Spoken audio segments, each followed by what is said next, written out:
તાજેતરમાં વડોદરા નજીક ગંભીરા બ્રિજ તૂટી પડવાની ગોજારી ઘટના બાદ ત્યાંના વહીવટીતંત્રના ઝક્કી વલણને કારણે અંકલેશ્વરના કાપોદ્રા ગામમાં રહેતા ટેન્કર માલિક રમાશંકર પાલની કફોડી હાલત થવા પામી છે. હજુ સુધી બ્રિજના તૂટેલા ભાગે જે ટેન્કર લટકી રહ્યું છે તેને સલામત રીતે બ્રિજ બહાર કાઢવામાં વહીવટીતંત્રએ જે મદદ તેમાં સહકાર આપવો જોઈએ તે અપાયો નથી. તંત્ર દ્વારા બ્રિજના એક છેડે હંગામી દિવાલ ચણી દેવામાં આવી છે અને વાહન વ્યવહાર બંધ કરી દેવામાં આવ્યો છે, જેને પગલે ટેન્કર ત્યાં લટકેલી હાલતમાં પડી રહ્યું છે. આમ તો આ ટેન્કર જે તે સમયે બ્રિજ ઉપરથી પસાર થતું હતું ત્યારે તે ખાલી હતું. હવે હોનારત બાદ તંત્રે આ ટેન્કરને કોઈને કોઈ રીતે બહાર કાઢવા સરકારી મશીનરીનો ઉપયોગ કરવો જોઈતો હતો, પરંતુ આ અંગે વડોદરા તેમજ આણંદ જિલ્લાના સ્થાનિક વહીવટી અધિકારીઓએ ટેન્કર કાઢવા બાબતે હાથ ઊંચા કરી દીધા અને ટેન્કરને જેમનું તેમ રાખી દિવાલની આડ ઊભી કરી દીધી. હવે આ સંજોગો બાદ આ ટેન્કરના માલિક કે જેઓ અંકલેશ્વરના કાપોદ્રા ગામની વૈભવ પાર્ક સોસાયટીમાં રહે છે તેઓ ભારે મૂંઝવણમાં મુકાઈ ગયા છે. તેઓએ આ ટેન્કર ફાઇનાન્સ કંપનીની લોન લઈ ખરીદ્યું હતું, જેનો માસિક હપ્તો ₹85,000 ભરવાનો હોય છે. હવે ટેન્કર લટકેલી હાલતમાં હોય અને તંત્ર દ્વારા તેને આવી હોનારતના સમય બાદ સલામત રીતે બહાર કાઢવા મદદરૂપ બનવું જોઈએ તે બાબતે હાથ ઊંચા કરી દીધા છે. પરિણામે લોનના હપ્તાનું માસિક ભારણ ટેન્કર માલિક ઉપર આવી પડ્યું છે. આ કફોડી પરિસ્થિતિમાં ટેન્કર માલિકે અધિકારીઓ, રાજકારણીઓ સમક્ષ રજૂઆત કરી મદદરૂપ થવા આજીજી કરી, પરંતુ તમામે હાથ ઊંચા કરી દીધા છે.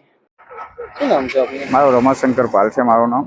રમાશંકરભાઈ, તમારી ગાડી જે લટકી એના વિશે શું કહેવું? એના વિશે સાહેબ હું અઠવાડિયે આજે 11 થી 12 દિવસ જેવું થઈ ગયા છે. હું આનંદ પાસે, આનંદ કલેક્ટર સાહેબ પાસે, આનંદ આપણે આકલાવ મામલતદાર અહીંયા પાસે, એના પછી બરોડા કલેક્ટરમાં, પાદરા મામલતદાર, બધી જગ્યાએ રજૂઆત આપી દીધું છે. હવે એ લોકો એવું કહે છે કે હું મારી રીતે બધું પ્રયાસ કરીને જોઈ લીધા છે, પાછું હું છતાં પ્રયાસ કરીશ કઈ રીતે થાય. અત્યાર સુધી કોઈ હલ આવ્યું નહીં. હજુ મારી ગાડી લટકેલી જ છે. બધા નીચે રેસ્ક્યુ પટી ગયા છે. હવે તમારે શું તકલીફ અત્યારે શું છે? મારે તકલીફ અત્યારે એવું છે કે મારે 1 લાખ રૂપિયાની ઈમાઈ છે મહિનાની. હવે વીમાવાળા એવું કે ગાડી પડે, ગાડીને કંઈ ભાંગી જાય તો હું પૈસા આપું, અને બેંકવાળા એવું કે તમારે ઈમાઈ તો ભરવું જ પડશે. હવે મારે ₹1 લાખ લાવવાનું કઈ પ્રશાસન આપશે કે પેલા ઇન્સ્યોરન્સવાળા આપશે કે મારો ઈમાઈ બ્રેક થાય કે ગાડી કાઢીને આપશે, એ જાણવા માંગુ છું. ગાડી કાઢવા માટે કેવા પ્રયાસો અત્યાર સુધી આ લોકોએ હાથ ધર્યા છે? સર એ તો આ તો જો હું તો એના પાછળ ધક્કો ખાઉં છું. એક તો મારી ગાડી અટકેલી છે, મારા ડ્રાઈવર સેફ આવી ગયા, મારા મનમાં ઠીક લાગે. હવે એ લોકો મને કંઈ સાચું જવાબ આપતા નહીં, ક્યારે કરશે. એક અધિકારી મને એવું પણ કીધું હતું કે જ્યારે નવું બ્રિજનું ટેન્ડર પાસ થાય અને પછી ક્રેનો આવે ત્યારે તમારી ગાડી કાઢવું. અત્યાર સુધીમાં કોઈ પ્રયાસો એ લોકોએ હાથ ધર્યા? એ લોકો એવું મને કીધું, જો આપણે આનંદ કલેક્ટર સાહેબ સાથે વાત થઈ, એ કે હું મારી રીતે બધી રીતે જોઈ લીધું છે, હવે મને લાગતા નહીં તમારું ટેન્કર નીકળે, એવું કહેતા હતા.